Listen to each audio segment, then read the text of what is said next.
Hi, good morning. Magandang araw. Yan na. Gawa tayo ng breakfast ng aking mga boys. And this is strawberry. Ito din. Ako. Maraming ito. Then, ito. The butter.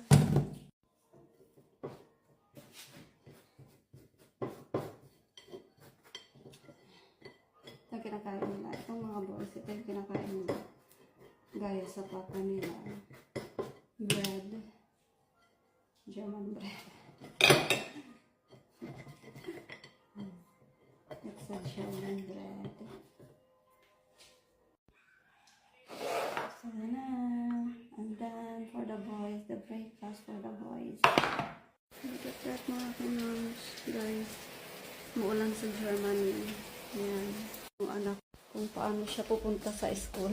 Umulan. Gising ko na si Dustin kasi tulog pa siya. Lipat na siya dito sa kwarto namin. Dustin! Dustin! Get up!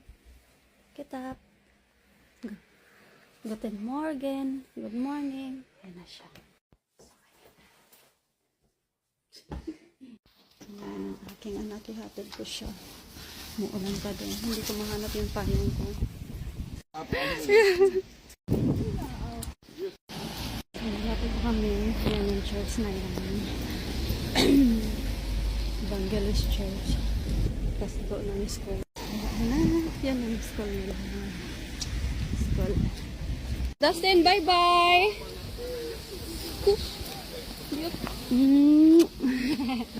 Bye-bye! Yan, hanggang dyan na lang. Hi guys. Ayan. Nakalimutan ko pala yung baon ng anak ko. Ayan.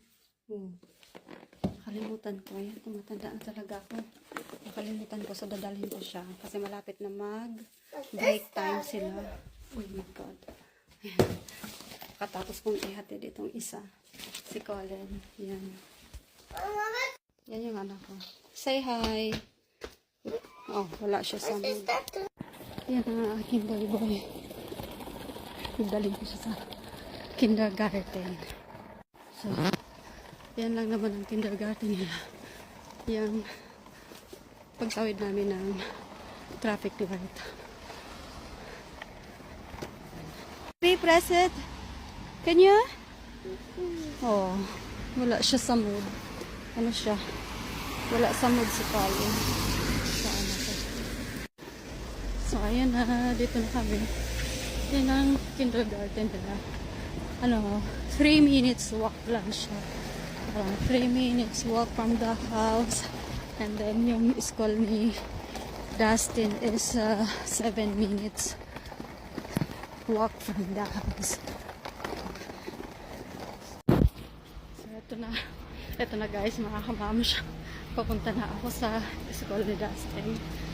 Yan. Ihatid ko tong naiwan na baon niya. Sorry, ito yung breakfast niya. Ito yung breakfast niya. Kawawa naman siya. Break time nila. Wala siyang kakainin.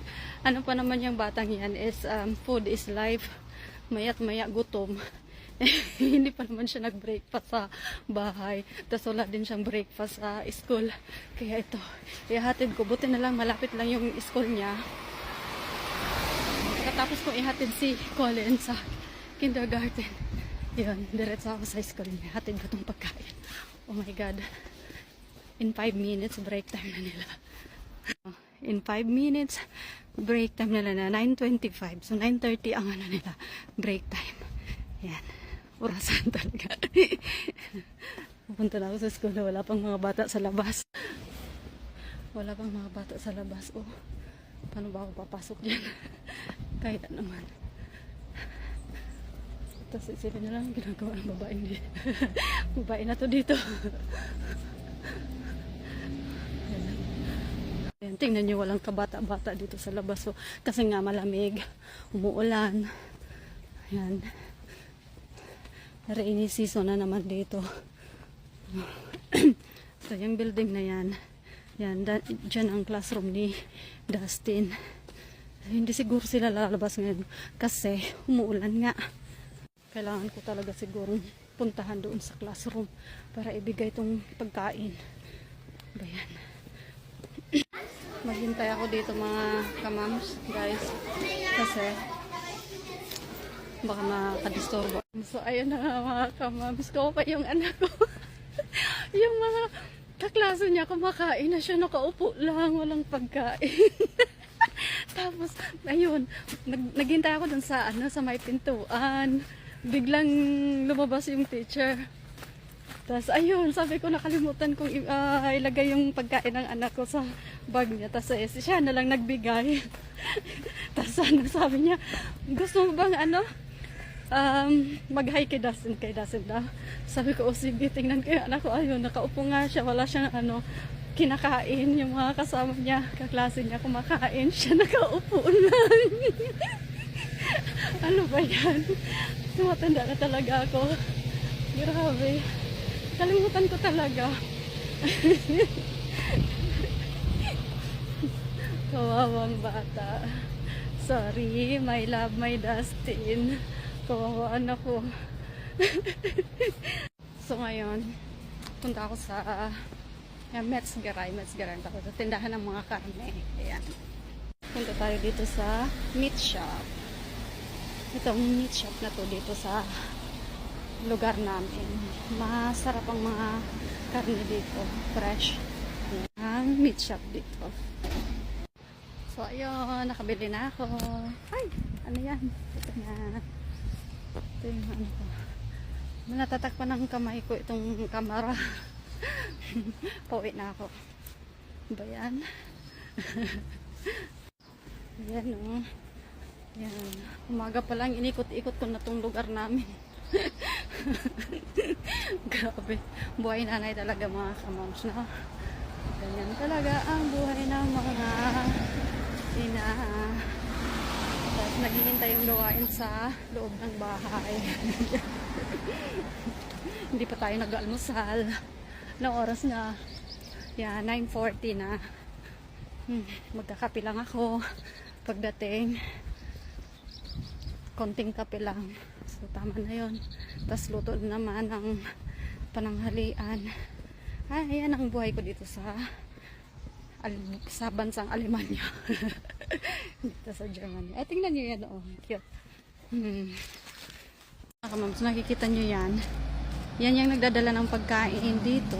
Diyan, kindergarten yan. Sa kindergarten. Tapos kanina may nakita din akong ganyan. Nagdala din sila ng pagkain dun sa school ng anak ko sa grade school. So, ayan ako sa bahay. Nandito na ako sa bahay, mga kamam. So, ayan nga.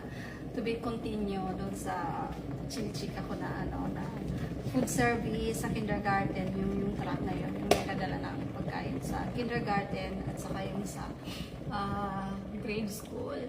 Yan, sa kindergarten, may binabayaran kami sa kindergarten. Hindi ko lang alam kung magkano, kalimutan ko na.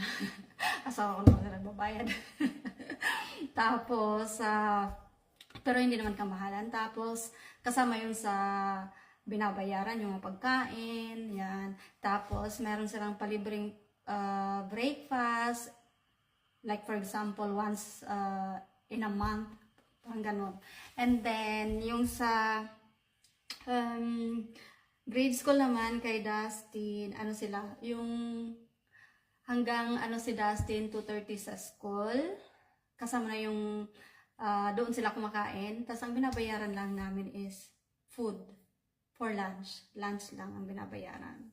So ang tawag nila dito, bago yan kasi ngayon bago dito na nila sa school, yung Ganstag, parang whole day, pero hindi naman whole day kasi hanggang 2:30.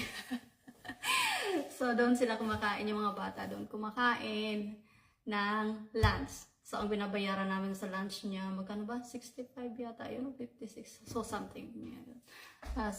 Yun lang babayaran. Free naman yung, wala namang tuition dito. Walang binabayaran sa school. Yun nga lang, mahal ang mga gamit.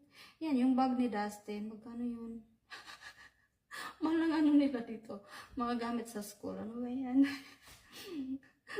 Wala ang tuition, wala ang mabayaran na fee sa school. Pero yung mga gamit naman na bibilhin mo bago magpasukan, grabe. Tambak, nakalista yan. Ang haba. Tapos, ang pinakabongga, ang mahal, yung ano nila, yung backpack. So, ayan, magkakape na ako. Timpla tayo ng kape. Alam niyo ba mga kamams, ang kape ko ay ito. Baliktad. Yan. Karo. Yan. Kasi, itong karo, wala siyang caffeine. Hindi ko na kaya ang may caffeine, mga kamams. Pag ako minom ng kape na may kape, kasi matapang. Walang kape. Pwede rin to sa bata eh. Gusto nga na to ng mga anak ko eh. Nagkakape sila. Nagpapapalpitate ako. Pag ako eh nagkakape. Yung may kape. Ay, Diyos ko kaya. Ayan, ito na ang kape ko. Addict na ako dito. Ang nag-introduce nito sa akin yung BFF ko dito.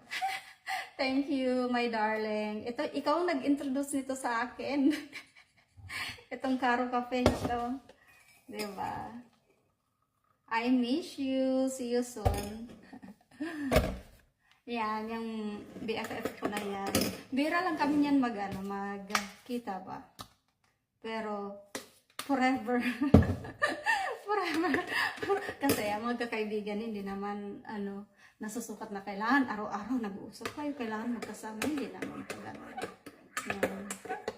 Kahit hindi madalas kami magkwentuhan, madalas kami hindi kami madalas mag-usap.